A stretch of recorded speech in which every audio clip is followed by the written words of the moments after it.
Hey guys, just wanted to welcome you back for another video. And instead of doing another piece of jewelry for this video, I'm going to show you how to take the projects that you've made with the All About the Beads jewelry making kit, or any jewelry that you happen to have. But because this is what I've made using Dawn's kit, that's what I'm going to use for the example today. And what we're going to do is we're going to package it and get it ready for a gift. In this case, I'm going to make it as a Christmas gift. And these are little packaging items you can pick up from Amazon. They were really inexpensive. But if you don't have any, I will show you really quick how you can kind of make a put together set to put your jewelry into for the packaging from scratch. And the box is something that we will make from scratch. The source video where I found out how to make this is going to be linked in the description box below, so this is not my idea. However, I did take the idea then that in the video, the person who was demonstrating it was a British gentleman, and he was using an A4 sheet of cardstock or cardboard. What I'm going to be using will be the 8.5 by 11 American Standard size of heavy duty cardstock. And again, it's all pretty basic tools. If you don't have anything like this for jewelry packaging, that's fine. Like I said, I'll show you how to do it. I'm also going to take his video one step further. He showed you how to make the basic box, and I did the one thing I rarely do, which is measure. But because I'm going to be doing this as a tutorial, I wanted to be sure I did have all of the information, because I'm going to be adding on a matting layer using some of this Stamperia Christmas paper. I got this, I believe last year. I got 2 or 3 packs of this paper. Love it.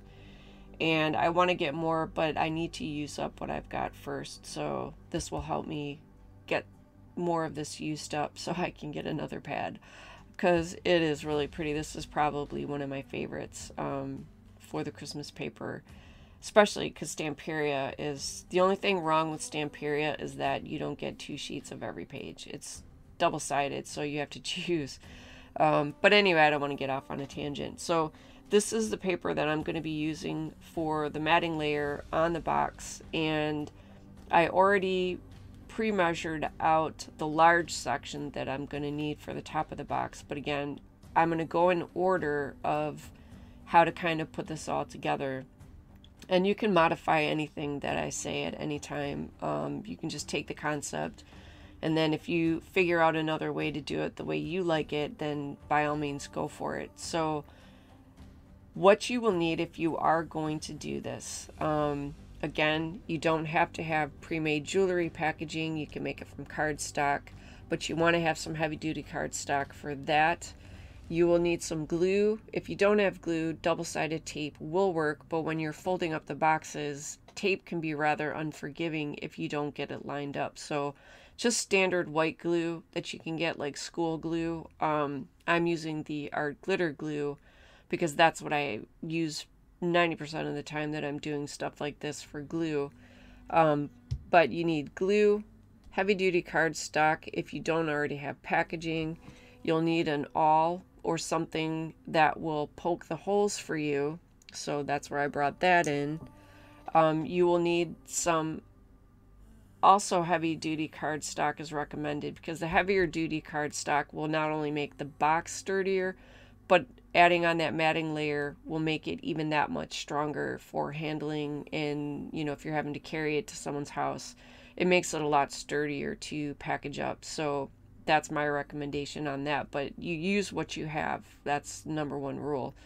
So cardstock for the box, cardstock if you want to add the matting layer. You'll need a ruler, a pencil, some scissors, and a paper trimmer if you are again going for the matting layer. And to finish it off, you need some tissue paper. And this is tissue paper that I got from the Dollar Tree. They have a whole humongous range of colors and types. And for today's demonstration, I'm just going to use the basic white that I have in my stash. So that is the quick rundown, excuse me, of what you will need to do this project for taking the jewelry that you've that you've made and turn it into a gift. So, all right, let's get started. Let me move the tissue out of the way because that's going to be the last thing I'm going to need. First thing we're going to need to do is get our box ready to go. So again, this is the prototype to figure out how to do it, and I also wrote out the measurements for what the sides and the depth of the box will be, but also went ahead and calculated out what the matting layers would be. I personally like a little bit of a white border on things like this. So if you don't, you can always cut this paper down to the exact measurement of the box, and then that way you don't have that white border, but I personally like it. So that's what I calculated the measurements to.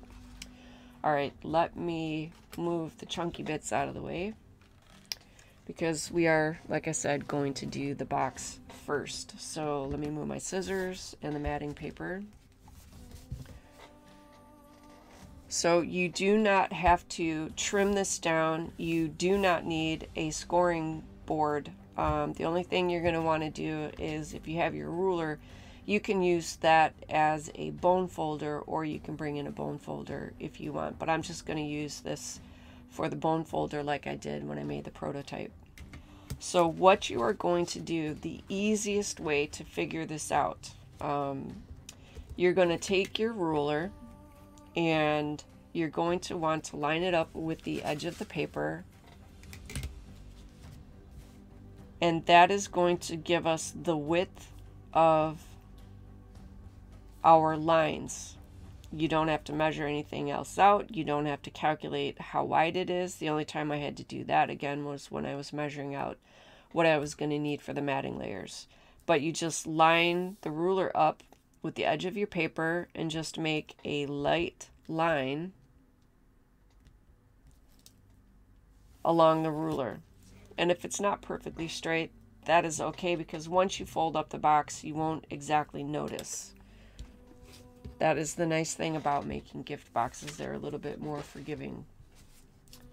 All right, then on the opposite end, you're going to do exactly the same thing.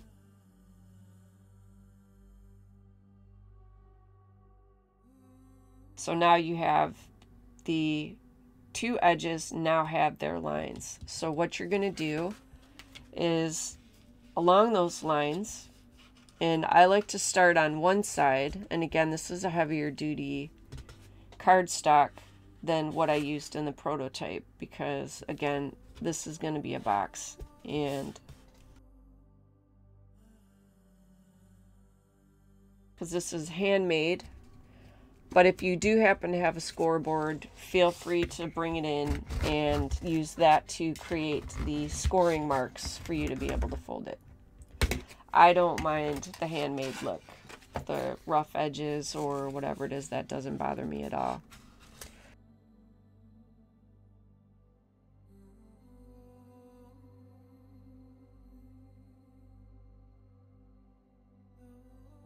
All right, then the next thing you're going to want to do is you're going to want to take one side, fold it over and line it up with the other edge. You're going to want to fold this side over to make the flap.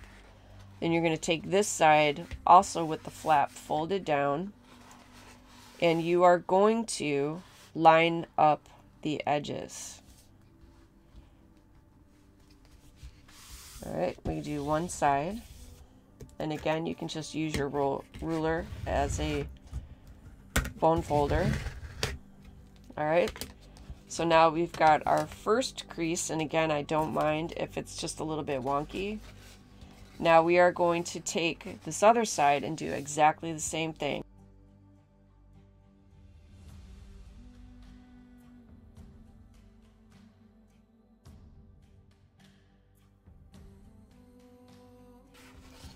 So now we have two flaps and two creases on the inside. Let me hold that to an angle, and then you can hold it up. So this is how wide our box is going to be. All right, now for the next step, what you're going to do is you're going to open everything back up. You're going to take your ruler And on the long sides now, you're going to do exactly the same thing you did in the beginning. You're going to line up your ruler along the edge of the paper. Let me do that. I'm sorry, I'm left-handed. I'm going to start on the right side because I am left-handed. And again, you're going to line this up on the edge of the paper, and you're going to make another scoring line.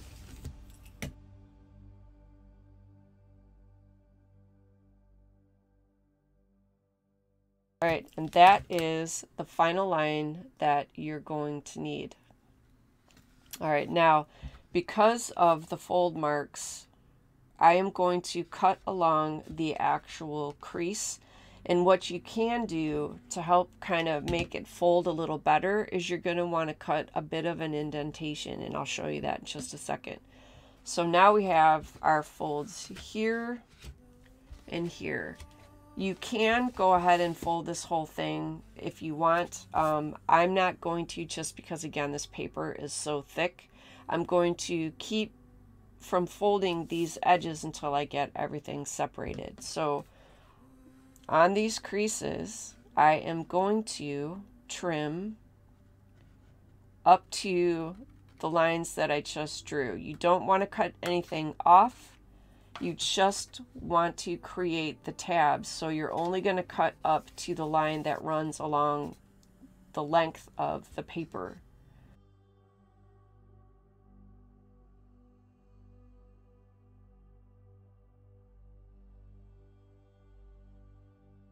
Now, going on to make the tabs, what you're going to want to do is you're going to want to cut towards the inside, or I'm sorry, wrong way. You're going to want to cut at an angle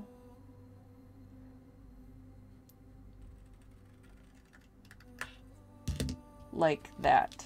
Let me see if I can see, because you can see here I cut it at an angle. And then I'll do another little one right here. And that helps the sides and stuff, when you put them together, line up a lot better. Because sometimes if it's not cut evenly, which when you're making a handmade box, that can happen, it keeps it from getting hung up. Like the flaps, one side of the flap might be bigger than the other. So this way you don't have to worry about that when it comes time, like I said, to put it together. And you don't need to cut much. They don't have to be exact, but you just want to make sure you got a good bit of space to be able to fold up those tabs and get the box ready. So I'm going to go ahead and finish trimming those indentations into the tabs, and I'm going to do that on all of them.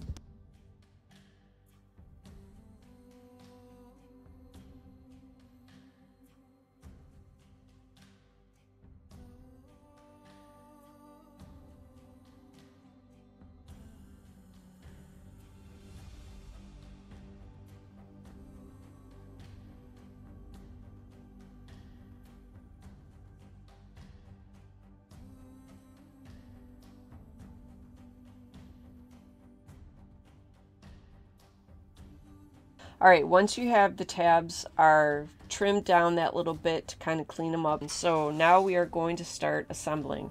And this is the part where I will start folding up the tabs that I have created. So again, I'm just going to fold,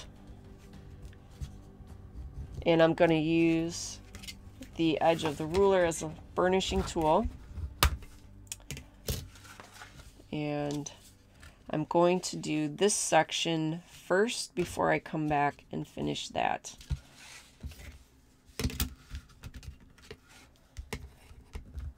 Let me go back and do the other side. And it's a really simple tutorial that I found. And again, I will send you, or I will link the original source video that I found where to do this.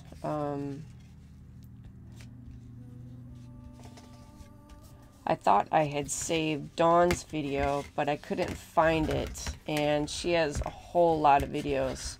So when I get a minute to really sit down and scroll through her video catalog, I will link that one as well.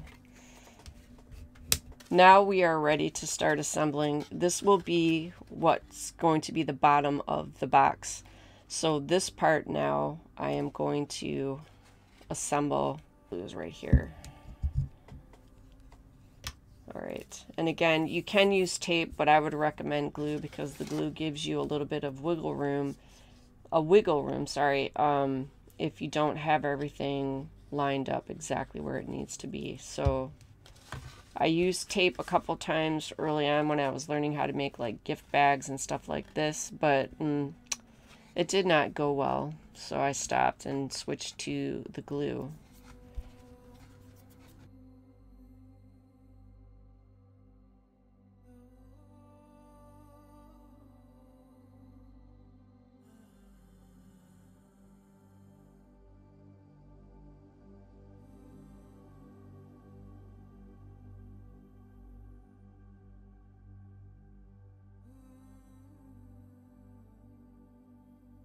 So this, what I'm doing here, these tabs are going to finish off the base of the box.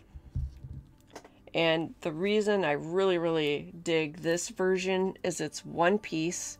You don't have to worry about measuring out a lid. You have a lid that folds up and down, and I'll show you that as soon as I get this finished.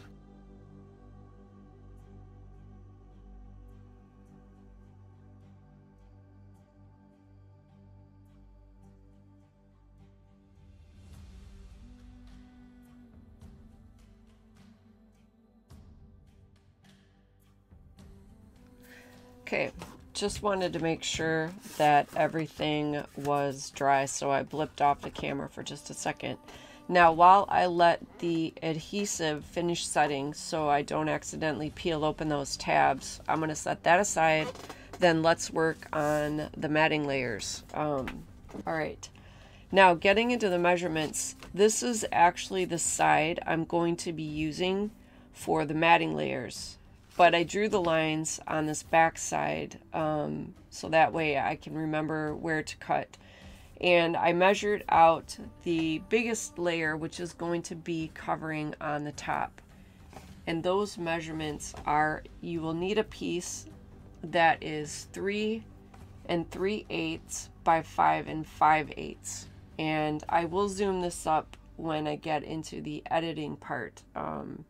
It just sometimes can be difficult to toggle the camera back and forth while I'm filming, so I use editing to kind of do zoom in sections. But again, you will need one piece that is 3 3/8 by 5 5/8.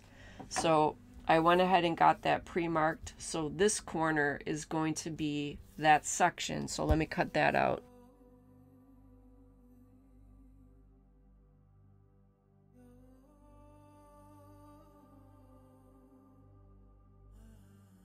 All right, let me set this on top of the box, and then you can see how it fits for the top layer. All right, so I've got the white border, and now I've got the matting layer. So I'm going to go ahead and set that aside. I'm going to cut out the rest of the pieces. Two that are 1 1/8 by 5 5/8. So let me cut those out.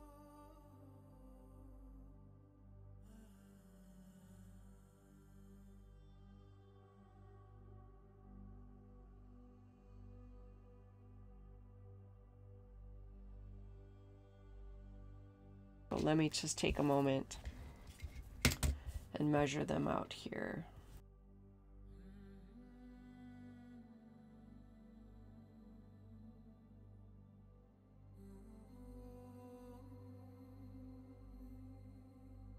Got the measurements for those. Now I can trim them off.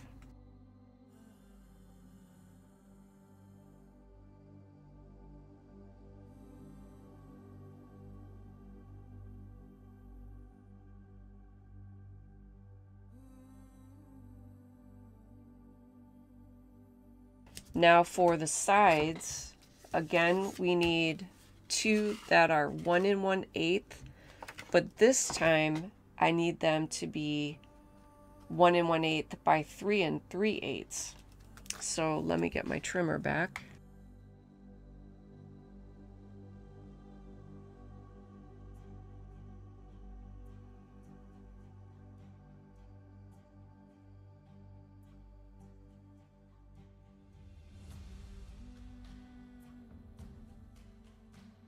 And for a closure, I'm going to use some ribbon, and I will show you a good way to attach that to make sure that it doesn't come off. But first, let's assemble. So let me just double check that I got the measurements correct. And I will say yes, we do. I can always trim off a little bit of that, but I think it looks good. Because again, the flaps, the side flaps of the box are tapered in.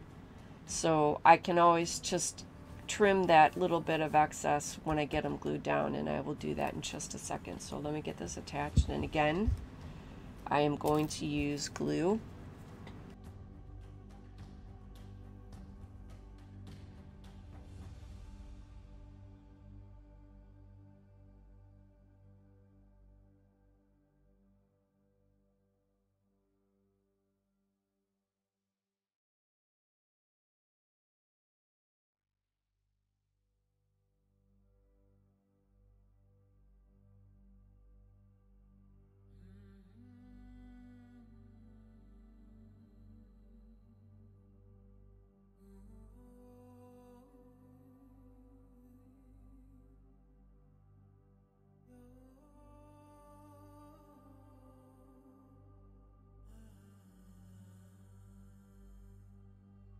So that is that, and again, I am going to let it sit for a minute because I can always come in and add in a little bit more glue. So that, for all intents and purposes, is our box. It is already a lot more stable and a lot more solid, adding in that matting layer, which is what I wanted to do. So we've got the sides are complete. Now we can work on the packaging. Now the way these things work are pretty straightforward. There's a little score in the middle, and there's a little adhesive release that when you get your jewelry put inside the little flap thing, you can seal it up. And then it's got the little hole if you are in a retail shop or you put your jewelry for display on hooks at a craft show, it's got the opening is set in there for you, and it's on both sides. So you can do that, or again, I think I had said it earlier, if you have some really nice heavy duty, and again, you really want heavy duty cardstock for this. I cannot remember the weight of this cardstock, but I want to say it's at least 100 not 100 GSM. It's maybe like 100-pound weight. I'm not really good with measurements on weight and stuff like that, but that is one of the things that I will be working on in the next year. Okay, for the sake of the bracelet, I don't need quite as wide of a piece. So before I get ahead of myself, if you have a piece of heavy-duty cardstock, take a strip. In this case, this is, I think this was the leftover card base for a 4x4, but it'll do. I didn't end up making a card with it, obviously. So fold it in half, so that way you have the two flaps. Then what you're going to do is you can trim it down to a size that works. In this case, I think I only need about 1 inch to create a holder for the bracelet. So let me get the clasp done. And if you didn't catch the jewelry making videos, the two that I made with the all about the beads, I will link those down in the description box and probably include them at the end cap. Okay, so see here, this is like perfect. You don't need a huge tab of paper when you're dealing with something like a bracelet or even a necklace. So you could leave it long like this if you wanted to decorate it, you know, or make it a little fancy, you can, but for today's purposes, I'm going to keep it just a little bit on the short end. So I'm going to trim it down. And now you've got the little tab to make it look more presentable as packaging. And then you could use, now here's, you could get away with double-sided tape, but because I have the glue, I'm going to go ahead and use the glue. So I'm just going to run a little bit along that upper edge, compress it, and then I'll just wipe off the excess glue. But this is where the double-sided tape is not going to be an issue, because you're just folding the edges together. You don't have to worry about lining anything up, not really. So because this kind of glue, the art glitter glue, dries pretty quick, I'm just going to go ahead. I think I got all the excess. I'm going to set that aside. Now I'm going to show you how to make a little thing, a similar thing, but for the earrings. So what I'm going to do is just take what's left of this piece of cardstock, and I'm going to see, so about 1.5 inches, I'm just going to cut it in half. It needs to be a little bit wider than the jewelry because you have 2 earrings, but it doesn't have to be by a lot. So I am done with that. So let me move my paper trimmer.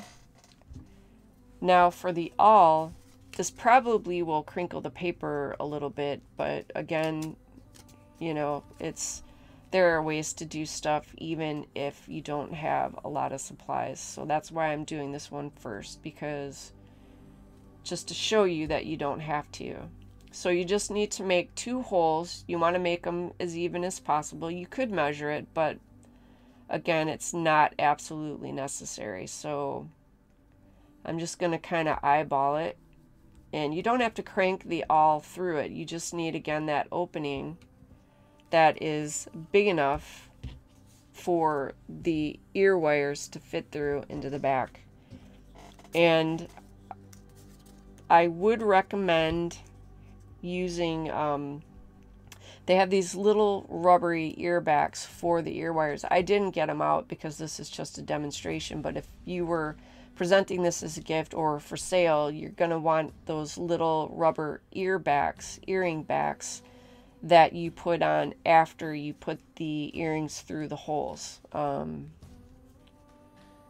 Because of course without those, 1, they won't stay in your ear, and 2, they would not stay on the packaging very well if you don't have those. But again, this is just a demonstration. Oh, don't poke your finger.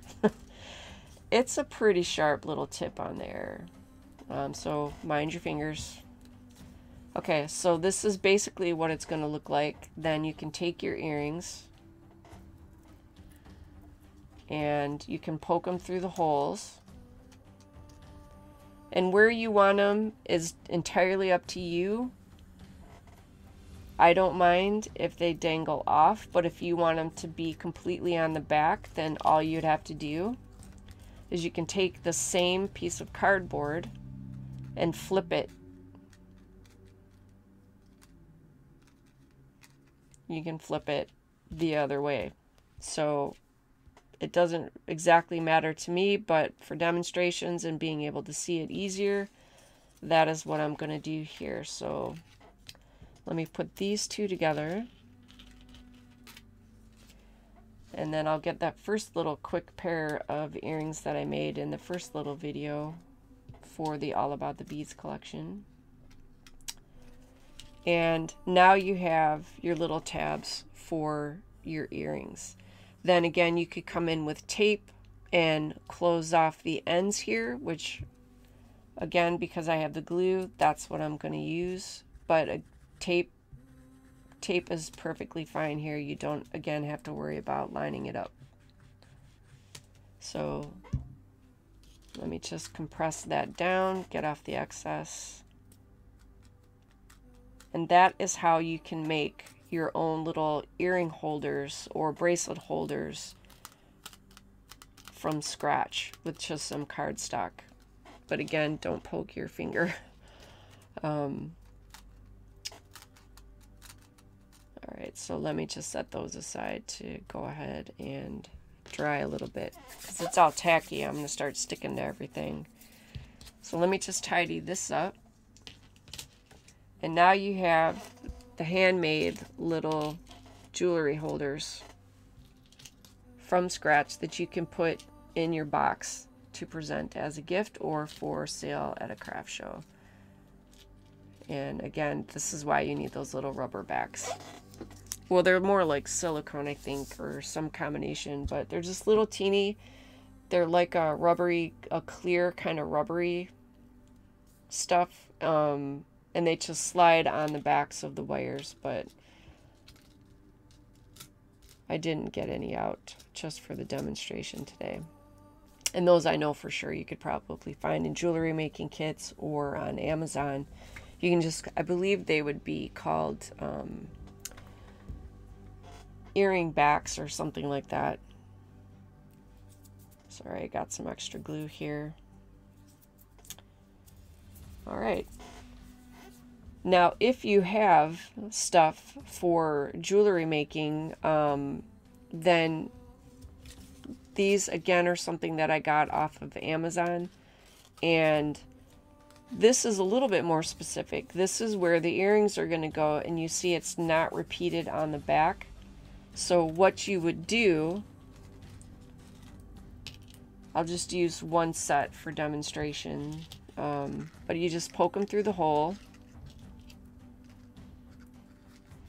You can fold up that back end. Sorry, I got hung up. You can fold up that back end, and then here you would just release that tape release on the inside. Sorry, my nails are like shot. And let me get rid of that while we're at it. All right. Then you just line up the edges, press it together,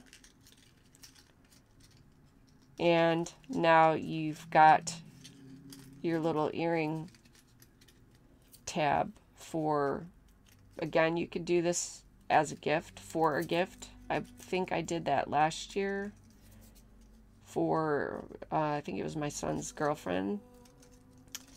And now your stuff is ready to put out for sale, or again, like I said, for a gift. So this is what it looks like basically for a store-bought option, or this is what you can do for the handmade option. And then if you want to just to kind of clean it up a little bit, you can, if you have a corner rounder,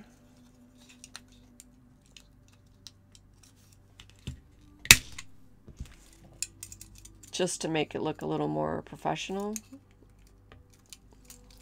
All right, let me do this without the earrings on there. Yeah, this is where those little earring backs are helpful. But again, you know, I didn't want to get too fussy for a demonstration. So you can round it on the edges and clean it up and make it look a little more presentable. So that is how you can set up your jewelry for either gift giving or for sale. And again, you don't need to spend a ton of money. You don't need to get anything fancy. I just happened to get these on sale from Amazon, so I thought, why not? So that is how we handle getting the jewelry ready. Now to finish it off, let me just check all the paper that I used as a matting layer, make sure everything is tacked down.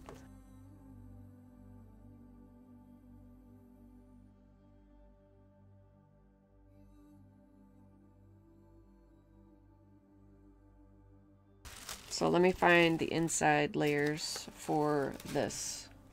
So to kind of get an idea, I will use this box as a reference for how much, like about how big I should cut a piece to tuck on the inside. So I think something like this should be perfect. Because again, you're going to tuck it on down on the inside. So I'm just going to cut around the box. No need to measure. That's the beauty of tissue paper. You can kind of get it where you need to go. And then I'll just cut from this direction and meet up on the other end.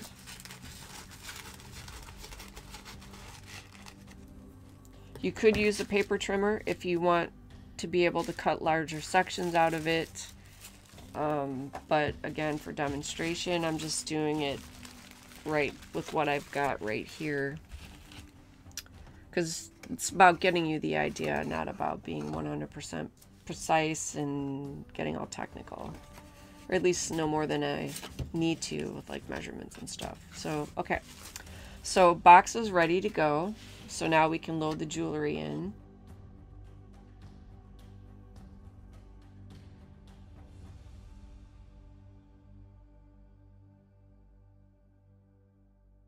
part. So this is the longest thing here, so I'm going to tuck that down in there. I'm going to do the bracelet next, and then this second pair of earrings. And then we're just going to kind of tuck it down in there, and I apologize, there's some little fly zipping around my craft room, and he is trying to photobomb. Okay, so now we have our stuff on the inside of the box. All right, now for the final thing, I can show you how to attach some ribbon. So give me 2 seconds, I will be right back. All right, I got the ribbon that I want to use, and I also went ahead, because it was kind of noisy, I picked out what I wanted to use to make the tag with. So this is the image that I wanted to use, and I used the 2.5 inch paper punch to punch it out. And then because it is got a no, sorry, that was incorrect English. My words, I'm telling you. Because it has pattern on the back side, I also went ahead and paper punched out a white circle to attach to the back to make a tag. And I cannot find my other paper punch to make the opening for the tag, so this is where I will have to borrow the awl again to make the hole for the ribbon to feed through. Alright, so let me do this part first. So this has a little minute to kind of set before I try to paper punch it or pierce it with the awl. I'm never sure if I'm saying that word right. And I'm just getting glue everywhere.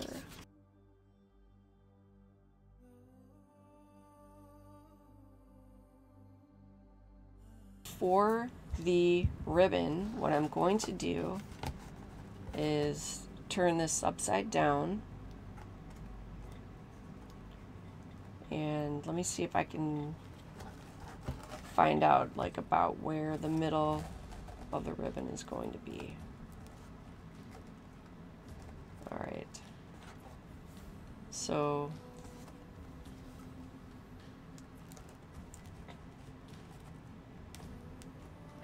by the time you get done tying it, the ribbon is rarely, the ends of the ribbon are rarely the same, but you know, we'll just go with approximate. So this, I'm just going to do a little mark on the bottom, and I'm going to use double-sided tape on the bottom of the box. One, because the glue will just leak through the ribbon and then you'll just see the glue. And two, it's a lot faster to get it into place. And it should be secure. I mean, unless you're cranking on it, using the double-sided tape to hold the ribbon should not be an issue.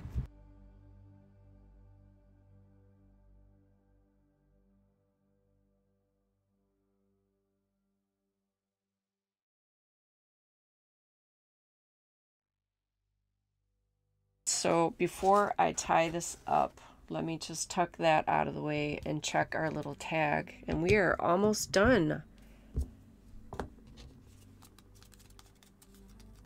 Okay. So what I'm going to do is put the hole about here. And again, I really need to not poke my finger. Yeah, that it's quite sharp, it is, for this thing. All right, now I think what I want to do is, part of the reason I selected the chiffon ribbon is that it is easier to get it to go through the little hole, where sometimes the more sturdy ribbons don't want to pull through very easily.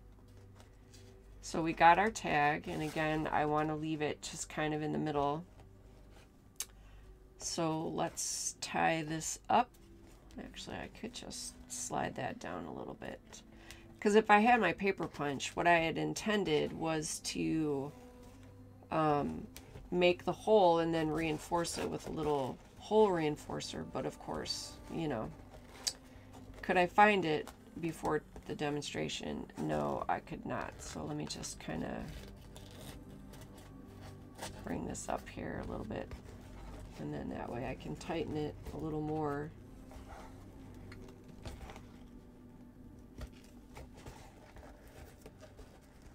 So let me make a little swoopy loop, another little swoopy loop.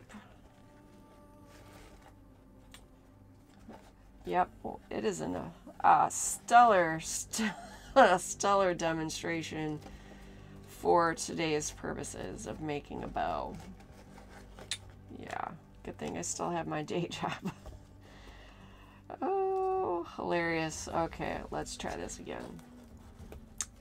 This time, let's get the bow where we need to be. Oh, brilliant. Okay, got it.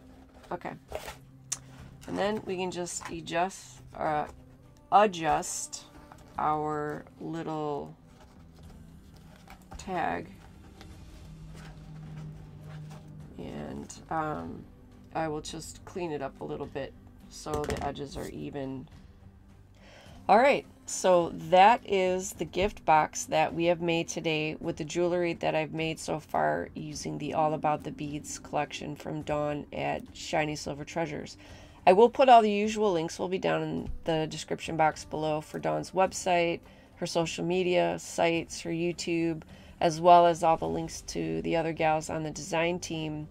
But I will also list out all the information that I put out for this video, and I will also link the source video where I learned how to make this box. So everything will be crammed down in the description box for you. So hopefully it was informational. I figured it might be good to like take that jewelry and then, because again we are so close to Christmas, put it in a gift box and stuff like that that you could give to somebody. So that is it for now. So in the meantime, you guys, thanks for hanging out. It always is so much fun hanging out with you, honestly. Hopefully you're crafting along, but if not, you're always welcome just to hang out. And then in the meantime, I will see you in the next video. If you're interested in some more content, here's a couple videos you might want to check out, and I will catch up with you in the next one.